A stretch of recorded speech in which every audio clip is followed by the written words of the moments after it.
Lassitude.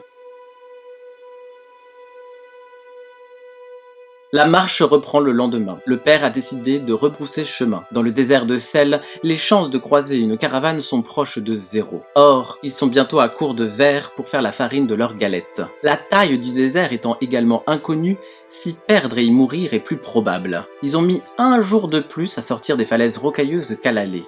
Un éboulis s'étant produit sur le chemin, il leur a fallu trouver un nouveau sentier dans ce labyrinthe. Lorsqu'ils ont retrouvé le plateau qu'ils ont foulé une semaine auparavant, la fatigue se lit sur leur visage, mais ils sont également soulagés. Pour Mao, c'est une délivrance de sortir de ce chemin sinueux, tout en ayant l'impression d'avoir perdu un temps considérable. La quête de son père pour trouver de la neige commence à lui peser. C'est toujours la même chose. Errer dans des immenses paysages, suivre des pistes, se réapprovisionner dans les caravanes qui croisent leur chemin. D'ailleurs, l'origine de la monnaie que son père possède est un vrai mystère pour Mao. Il n'en récupère que lorsqu'ils sont dans des caravanes. Il vend quelque chose, c'est sûr, mais Mao ne voit pas ce que ça peut être, car il ne ramasse rien sur leur chemin qui leur permettrait de faire un échange. Mais le jeune homme se garde bien de poser la question, surtout après la discussion houleuse qu'ils ont eue quelques jours auparavant à propos du poivre. L'adolescent n'a pas envie d'affronter son père une nouvelle fois. Il n'est pas prêt à partager son secret, alors pourquoi son père serait-il prêt à le faire avec le sien? Toujours est-il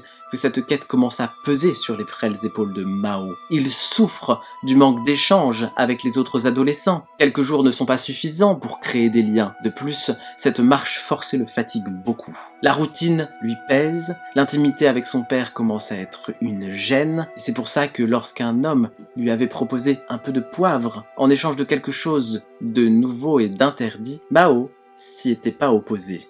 Il faut qu'il arrête d'y penser. Il essaye alors de se concentrer sur sa marche et sur les montagnes à l'horizon. C'est leur nouvel objectif. À demain pour la suite de l'aventure.